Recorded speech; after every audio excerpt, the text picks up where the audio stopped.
27장에는 바울이 여러분 아시지만 죄수의 몸으로 로마로 가는 그 항해의 여정이 아주 벅찬 여정이 소개됩니다. 예루살렘을 떠나 로마로 갑니다. 이제 좀 뭐라 그럴까, 쉬어도 될 나이에 그동안 열심히 살았던 것에 대한 보상을 좀 즐기면서 살아도 될 그런 나이에 다시 앞길 모르는 그런 미지의 문을 열고 항해를 떠납니다. 그 심정, 그 마음이 어떠했을까? 저는 지금 이 나이에도 그만 일하고 쉬고 싶은데 맨날 안정을 누리고 살고 싶은 솔직히 그런 마음이거든요. 그런데 이런 글러먹은 생각을 밥 먹듯이 하는데 예수님 만난 후 10수년을 늘 고생길만 걷다가 또다시 죽음의 자리일지도 모를 로마로 떠나는 바울을 우리는 어떻게 바라보고 이것을 보고 내 인생을 어떻게 점검해야 할까요? 아이러니하게도 바울의 마음은 지금 매우 기쁩니다. 기쁜 상태예요. 물론 두려웠어요. 겁이 납니다. 하지만 본질적으로는 기뻐요. 왜냐하면 주께서 약속하신 그 최종 목적지 로마에 다다를 날이 점점 가까워지기 때문입니다. 여러분, 갈 길이 남아있음에 우리의 마음도 한없이 여러분 기뻤으면 합니다. 사실 우리가 새해가 오는 건 새로운 날이 오는 의미기도 하지만 우리의 살 날이 많아진 거예요? 줄어든 거예요? 쉽게 얘기하기가 어렵습니까? 줄어든 거죠. 그렇죠. 사실은 줄어드는 거예요. 우리의 인생이 이제 남은 날이 작아진 거예요. 그렇지만 우리의 마음은 한없이 기뻤으면 좋겠어요. 왜냐하면 우리도 우리의 주님이 주신 최종 목적지를 향해서 가고 있는 것이기 때문입니다. 오늘도 내가 감당할 사명이 있고 할 일이 있다면 기뻐하고, 또 특별히 12월 21일 이 날에 예배 드릴 수 있음에 여러분 모두 기쁘셨으면 합니다. 기쁜 마음이 충만했으면 좋겠어요. 자, 오늘 본문으로 한번 가볼게요. 읽지 않았던 앞부분입니다. 27장 1절과 2절 말씀 읽어보겠습니다. 본문 1절과 2절입니다. 자, 함께 읽습니다. 시작. 우리가 배를 타고 이달리아에 가기로 작정됨에 바울과 다른 죄수 몇 사람을 아구구 수도대의 백부장 율리오란 사람에게 맡기니 아시아 해변 각처로 가려 하는 아드라무테노 배에 우리가 올라 항해할세 마게도냐의 데살로니가 사람 아리스다고도 함께하니라. 아멘. 자, 바울이 이제 로마로 압송되는 첫 번째 장면이에요. 이때가 주후 60년 가을입니다. 늦가을쯤이에요. 당시 보통 10월에서 3월까지는 이 지중해를 항해하기가 어려웠다고 합니다. 특별히 11월에서 1월은 아예 항해가 금지되는 그런 기간으로 지중해에 있는 나라들은 설정을 했대요. 겨울바람과 폭풍 그리고 짙은 안개 때문에 매우 위험해서 그런 거죠. 그러니까 뭔가 일이 벌어질 것 같은 예감을 바울은 알고 있었어요. 그 배에 아리스다고도 함께 했다. 아리스다고는 바울이 그 선교 여행 중에 데살로니가에서 얻은 개종자였어요. 그때 전도받은 사람입니다.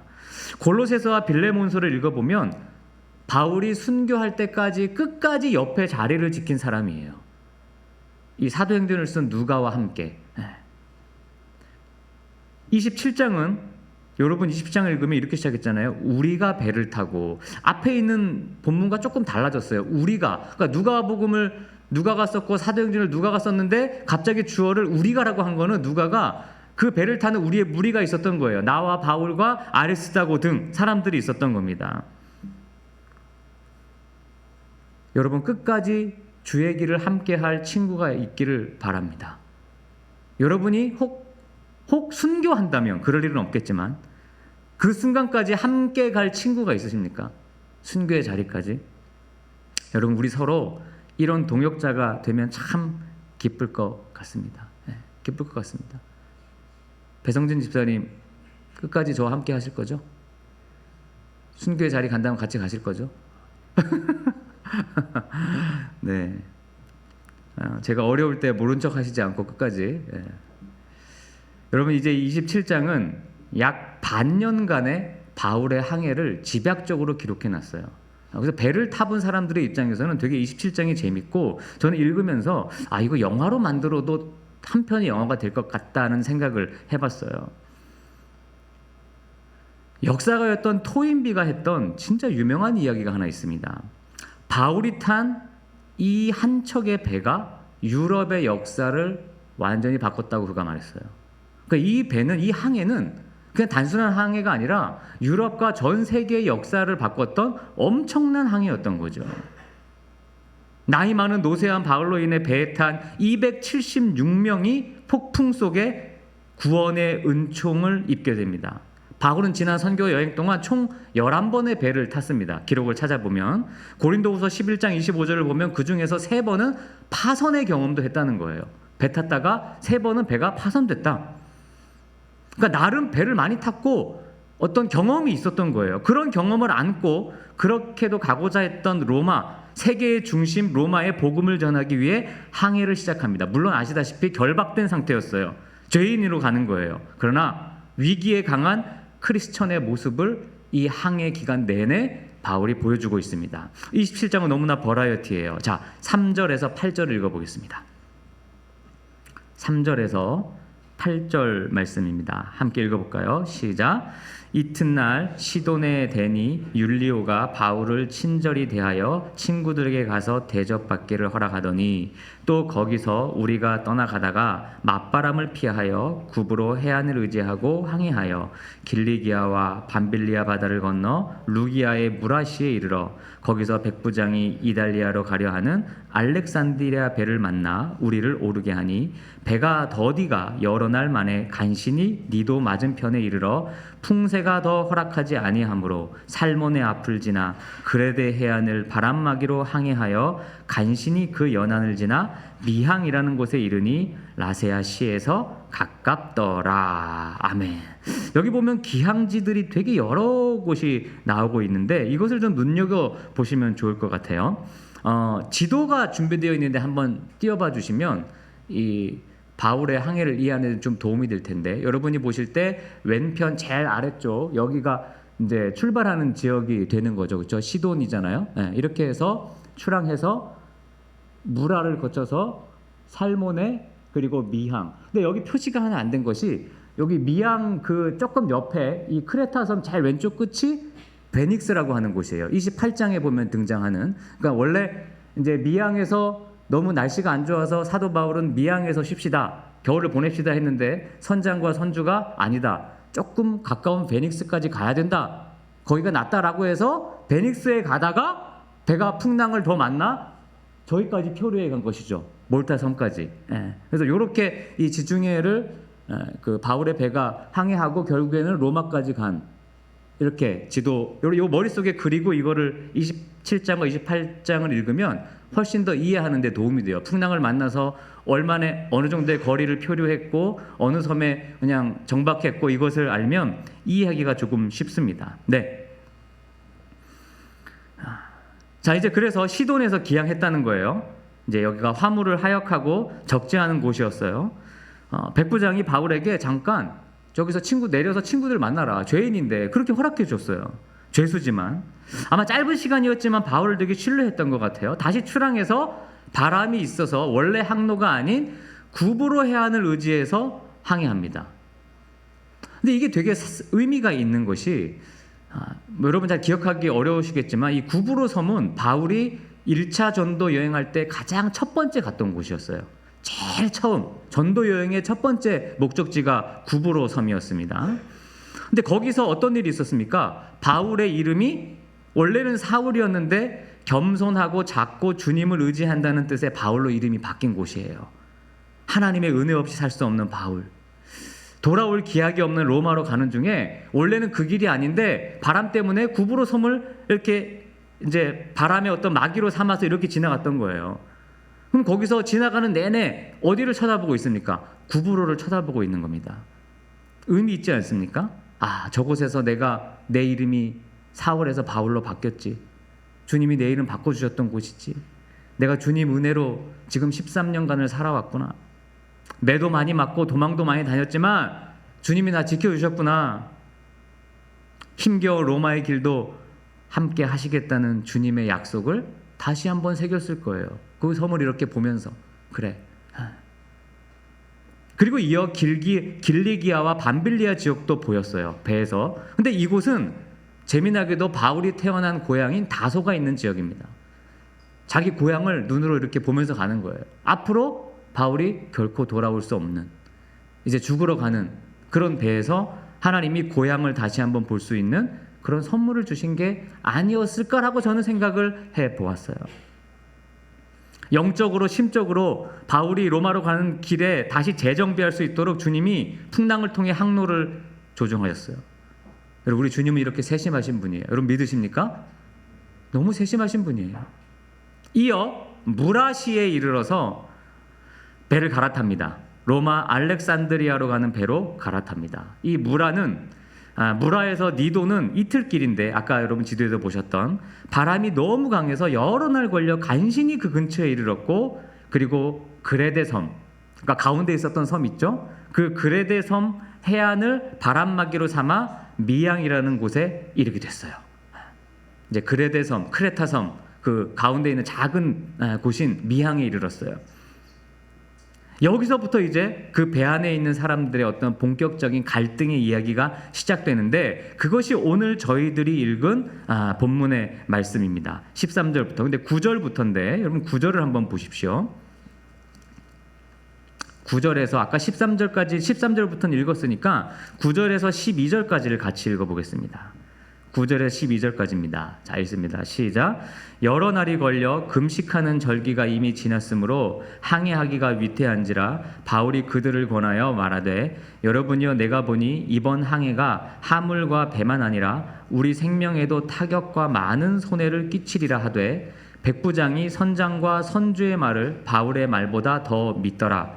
그 항구가 겨울을 지내기에 불편하므로 거기서 떠나 아무쪼록 베닉스에 가서 겨울을 지내자 하는 자가 더 많으니, 베닉스는 그레데 항구라 한쪽은 서남을 한쪽은 서북을 향하였더라. 자, 아까 지도화를 다시 한번 여러분 띄워봐 주시면, 바울이 볼 때는 이제 여기 미양에서 더 이상 그레데 항해를 하면 안 될 것 같아요. 자, 그 베닉스는 여기 표시를 안 돼 있는데 미양에서 조금만 더 가면 그 섬 크레타 섬 제일 끝이 베닉스입니다. 그러니까 거기까지 가는 것도 위험해 보이는 거예요. 그러니까 미양에 있으면 좋겠어. 곧 겨울이 왔다는 거니. 그러나 백부장은 바울보다 선주의 말을 더 듣습니다. 왜냐하면 이 사람들은 이제 돈을 한 푼이라도 더 벌어야 되는 거고, 그리고 이 미양이라는 곳은 너무나 작은 그런 항이기 때문에 겨울을 보내기 어렵다는 거예요. 먹을 것도 많이 없고, 또 화물을 내려서 팔 수도 없는 도시고, 또 여기서 뭐 향락을, 유흥을 즐길 수 없는 곳인 거예요. 베니스까지는 가자는 거예요. 그러니까 생각 자체가 달랐어요. 바울은 생명을 중요시 여겼고, 이 사람들은 돈을 중요시 여긴 거예요. 그리고 마침 바람이 남풍이 부니 베니스까지는 하루도 안 걸려서 갈 수 있겠다라고 선장과 선주가 판단을 했어요. 그럼 누구의 말을 들어야 할까요? 배가 출발한 지 얼마 안 돼요. 14절을 보면 유라굴로라는 광풍이 크게 일어납니다. 오늘 우리가 읽은 26절까지 보면 가진 것을 다 버릴 수밖에 없는 처지가 됐어요. 배에 있는 팔려고 했던 돈이 되는 화물들, 그리고 배에 있는 배를 지켜주는 물품들, 개인적인 짐까지 다 바다에 버릴 수밖에 없었습니다. 자기들이 기대했던 거, 돈, 지키려고 했던 거, 그 어느 것 하나 남김없이 던집니다. 결국 그 모든 게 뭐예요? 자기의 생명을 오히려 방해하는 장애물이었던 것입니다. 여러분 이해가 되십니까?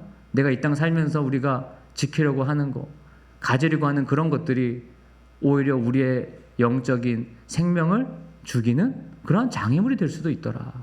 하나님은 결국 그 모든 것들을 다 버리게 하셨던 겁니다. 다 버리게 하셨어요. 아까운데 이거 어떻게 죽는 마당에 그게 무슨 소용이에요? 사랑하는 여러분, 적어도 우리 연말 연초에 진짜 중요한 거를 붙드십시오. 진짜 중요한 거를 위해 기도하고 생각하십시오. 여러분의 생명을 진실로 지켜줄 수 있는 것을 잡으세요. 20절을 보면 여러 날 동안 해도 별도 보이지 아니하고 큰 풍랑이 그대로 있음에 구원의 여망마저 없어졌더라. 그러니까 배에 탄 모든 사람들이 이제 자포자기한 겁니다. 뭐 어떻게 될지 모르는 거예요. 지금 이제 여기 아까 지도에 보면 여기서부터 몰타섬까지 아마 가는 어느 중간이었을 거예요. 그러니까 여기는 항해한 것이 아니라 여기서부터 저 몰타까지는 그냥 표류한 거죠. 표류한 겁니다. 자기들은 어디로 가는지도 몰랐어요. 바로 그런 희망의 끈을 놓고 있는 순간에 소망의 빛으로 한 사람이 등장합니다. 바울입니다. 바울이 일어나서 얘기합니다. 진작 출발하기 전에 내 말을 듣고 미항에 있었으면 좋았겠지만 지금이라도 늦지 않았다. 23절에 내가 속한 바 내가 섬기는 하나님의 사자가 오셔서 내게 말씀해 주셨다. 바울아 두려워하지 말아라. 24절에 보면 나오죠. 바울아 두려워하지 말라. 여러분 저는 하나님께 속했습니다. 하나님 저에게 말씀하셨습니다. 두려워하지 말라고. 사람은 어딘가에 다 속하기 마련입니다. 여러분 우리가 뭐 해군에 속하고 다 어디에 속해 있어요. 소속이 있어요. 우리는 다. 그러나 그 모든 것은 영원하지 않습니다. 그러나 하나님은 우리를 언제나 보고 계시며 먼저 다가오시고 우리를 영원히 지켜주십니다. 그리고 친히 말씀하십니다. 두려워하지 말아라. 너는 내게 속했다. 여러분 누구에게 속하셨습니까? 이렇게 풍랑 속에서 외치실 수 있습니까? 인생을 살며 우리 삶에 문제가 계속된다는 것은 뭔지 아세요? 내가 살아있다는 증거입니다. 인생 살면서 만나는 여러 각종 문제들, 어려움, 역경들 있다는 거 내가 살아있다는 거예요. 그리고 때론 두렵다는 거 내가 살아있다는 반증입니다. 죽은 사람에게는 그 무엇도 문제일 수가 없죠. 바다도 풍랑을 만나야, 태풍을 만나야 정화도 되고 물고기도 잘 잡히고 깨끗해집니다. 인생의 항해 가운데 만나는 풍랑은 우리를 새롭게 하고 나의 생각과 나의 신앙을 정화시킵니다. 그래야 내가 깨끗해집니다. 여러분이 살아있다는 뜻입니다. 바울도 일어서서 크게 외치기는 했으나 겁이 났어요. 두려웠어요. 바다 한가운데 수장될까 봐. 살긴 해도 로마에 가서 뭐 칼에 맞아 죽든 목이 잘려 죽든 곧 죽게 되니까. 그래서 주님이 말씀하셨어요. 바울아 두려워하지 말아라. 바울도 두려웠던 것이죠. 예수님도 제자들에게 말씀했습니다. 안심해라. 두려워하지 마라. 내가 여기 있지 않니? 두려워하지 말아라. 매 순간 두려웠던 바울도 예수님의 제자들도 그 말씀에 위로를 받았습니다. 이걸 생각해 보면 믿음이라는 거는 여러분 믿음은 결국 매 순간 두려워하지 않는 겁니다. 매 순간 주님의 위로로 두려움을 이기는 것입니다. 그게 믿음입니다. 두렵지만 두려워하지 않는 겁니다. 바울은 두려워하지 않는 것을 넘어 그 배에 탄 276명의 생명을 살렸습니다. 그 절망 속에 두려워하지 않는 믿음으로 광풍을 견뎌 넘어서게 했습니다. 여러분 우리의 인생도 내가 이끌어온 것이 아니라 저도 그런 생각을 해봐요. 내가 살아온 것이 아니라 그냥 유라굴루라는 어떤 광풍을 만나서 지금까지 이 자리까지 온 것 같아요. 그러니까 뭔가에 끌려온 것 같아요. 저는 그렇게 고백할 수밖에 없어요. 내가 선택하고 결정해서 온 게 아니라 무언가가 나를 끌고 이까지 왔어요. 이 자리까지 왔어요. 신앙은 그렇게 표대를 향하여 끌려가는 것입니다. 그러니 풍랑을 너무 두려워하지 마십시오. 주님이 함께 하시는 순간입니다. 바울이 예언했습니다. 이 배가 한 섬에 걸리리라. 그게 26절 말씀이죠. 그래서 배가 열 나흘째 되는 날 어느 육지에 가까워졌어요. 아까 지도를 보면 거기가 오늘날 지명으로는 몰타섬이고 여기 성경에 나오는 표현으로는 28장 1절에 보면 멜리데 섬입니다. 로마로 가는 길목에 있어요. 마침 하나님이 로마로 가는 길목에까지 배를 인도하셨던 거예요. 자, 오늘 본문 27절에서 37절까지 말씀이 이제 그 섬에 멜리데 섬에 가까이 가서 어떤 일이 벌어졌는지를 기록하고 있는 내용이에요.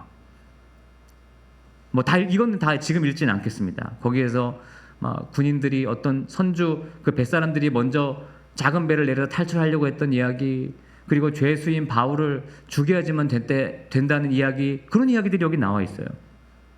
그러나 우여곡절 끝에 멜리데 섬, 지금의 몰타 섬의 모든 배에 탄 사람이 안전하게 상륙합니다. 주님이 함께하는 바울의 지혜와 지도력으로 276명 모두가 구원받았어요. 단 한 명도 목숨을 잃지 않았어요. 이게 왜 대단한 거냐면 이 당시 시대에는 과거 폭풍이 불면 배에서 떨어져 죽고요, 굶어 죽고, 병들어 죽고, 파도와 싸우다 죽고, 태반이 죽습니다.